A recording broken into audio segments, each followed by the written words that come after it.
Hi guys, we're live with Pride Guides Taylla, Grace, and Melissa. We're here to talk about their aha moments when they finally decided that Hofstra was the place for them. So I guess guys, first question is, what was your Hofstra aha moment?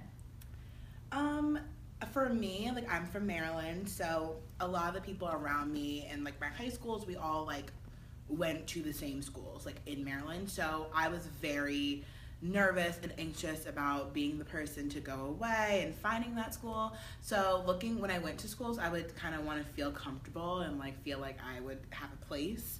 And I also like wanted a new environment, but also a comfortable environment. So coming to Hofstra, it was just like very comfortable. The campus is like welcoming. The people are all different, and it's so diverse. And I just felt like I would be getting a whole new aspect on life, and it would be like that new journey that we all talk about when when you're in high school, and they're like, oh, you're gonna explore and learn and be fun, and that's kind of what I felt immediately. So it was actually very overwhelming. I cried when I felt like, yeah.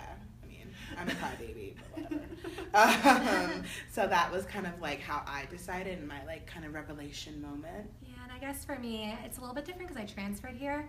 So the school, I started out at a very small school in New York City. It was about 1,500 undergrads.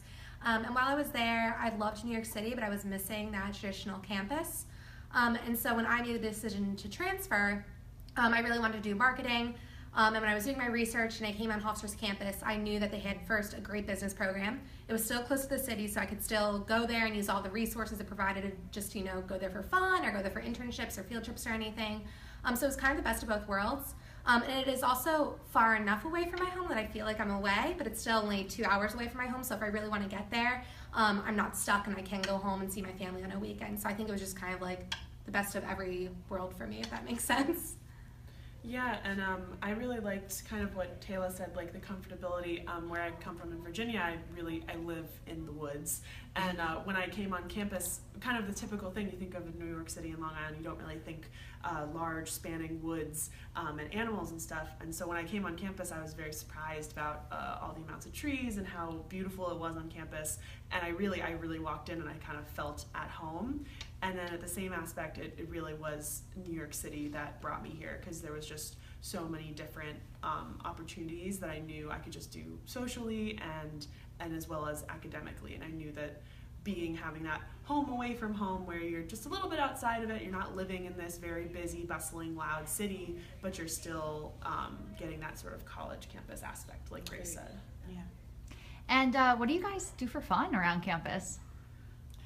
Oh, there's like so many different things. I mean, it really depends. I always found that like you are hanging out with like your friends, you're like deciding like, oh, let's go here, let's go there, like, and also we have like shuttles that will take you off campus. So if like it's been an entire week of classes and maybe like it's midterms week and you're stressed and you just like the last thing that you want to do is like sit on campus, you want to go somewhere else, Hofstra will give you that as well. Like there's a shuttle that will take you to like the mall so you can do your retail therapy. There's like a shuttle will take you to like different restaurants and like movie theater, which I always love. But there's also shuttles take you to the train station. So if you're like, I just need to get away, I want to like explore the city, you can go into the city very easily, and Hofstra will provide all of that for you. They get when it's like, I know you had too much of Hofstra. That's all right. We'll take you somewhere else. And I think also, expanding on what she said, is you are close to one of the top 10 malls in America, which is really, really probably dangerous, but also really fun. And also you are very close to the beach too. So you have the city and you have beach nearby. So it's very close to get to, I think it's Jones and Long Beach. Those are very near. And a lot of times when it gets warmer out, a lot of students will on the weekend, there'll be shuttles or buses, or they'll get together and carpool to the beach.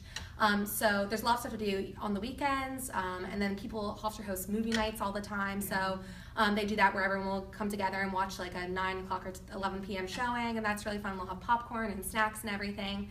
And like she said, there's a shuttle that'll take you all around campus too. So you're not just stuck within the campus gates your whole week here. Exactly. You have ways to kind of go and explore the surrounding area as well as New York City.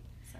And I love just hanging out with my friends in our dorm rooms or in some of the larger kind of rooms we can hang out in. Me and my friends have all joined up on any snow day we have, or any day we're free. We all go up and play Risk together. But at the same time, I love going into the city. I probably go into the city too much. And since I'm a senior, I finally made together like a New York City bucket list because I'm probably not going to be living here for a little bit. So I finally checked one of those off. I went up to the Statue of Liberty and Ellis Island, and it's a really fun thing if you're not from the New York City area and you just kind of want to go and explore. And I found my little favorite niches inside of New York City that I love to just go visit over and over again. Yeah, I was like thinking about like my favorite times that I've had here, and honestly, like it's always in the lounge with like all your friends, or you've like gone to like Dutch Treats, and which is one of our like convenience stores, and you've bought like an ungodly amount of like junk food, and you're just gonna like chill out and hang out. Like those have been like iconic times. Even things like there's like kitchens in every single dorm, so you guys Yeah. can like bake together Yeah. and make dinner together and have a big dinner with your friends. Yeah. So that's also really nice as well. I agree. My Quidditch team has a Christmas party every year, and I get together with my friends and I make my grandma's apple strudel, and then we bring it together and we have a big white elephant party, and those are some of the best memories I've had. And what would be your best piece of advice for people visiting campus for the first time? I would probably say either eat on campus, like go and just like experiment and see what we have, and or just sitting somewhere and just observing people, because I'm a big people watcher, and I think that was definitely a difference to sit in, say, the student center or just on a bench somewhere in the quad and just to observe the people that are walking around and kind of trying to see yourself in that place. Yeah, I always say, even if you are taking a group tour, even though you've seen campus, go walk around by yourself to kind of see, because it's kind of hard when you're with a big group of people on a tour. So that way you can kind of just walk and feel it. What is it like for me, just like walking around? And also, I'd say, and always ask questions. Like there are always students around. Everyone is so friendly. So whether it's a student in the admissions office or someone on campus, ask as many questions as you want. It doesn't matter what they are. So don't be afraid to ask questions. That would be my other thing. I actually would go with that, but just add like another thing to it is that we're Pride Guides, we do tours and we get questions all the time, and some of them, believe it or not, are like the same question. So my little thing that I would say is actually just ask random questions. Yes. Catch us off guard, because we'll never, we're very honest on tours, but we also we hear the same stuff and we say the same stuff sometimes, and if you have something that is just this is so random, but what do you do in this situation? It's going to be a very raw, detailed answer, and you'll be getting something new out of us and something new that maybe you're thinking.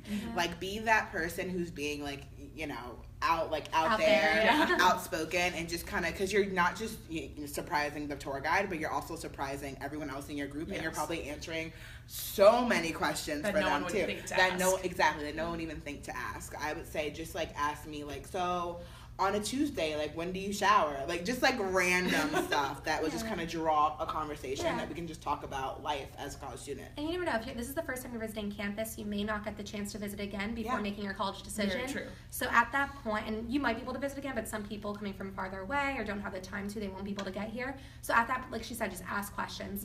It's a lot more personable when you ask those questions to us and have a conversation with us in person rather than emailing or calling. Yes. So. Not to mention, give us hypotheticals. If you're yes. well, I don't like doing this and I want to do this, what would you do? Or how would I go about handling it like this? And we can totally tell you. I mean, we've all been here at least a year. We're not shy. Yeah, we're not shy. I'll let We'll you know talk to you for hours. exactly. If we have the chance. Step by step, this is how you would handle that. So, yeah, for sure. Awesome. All right. Well, thanks, guys. Thank you. Thanks so Bye. much. Bye.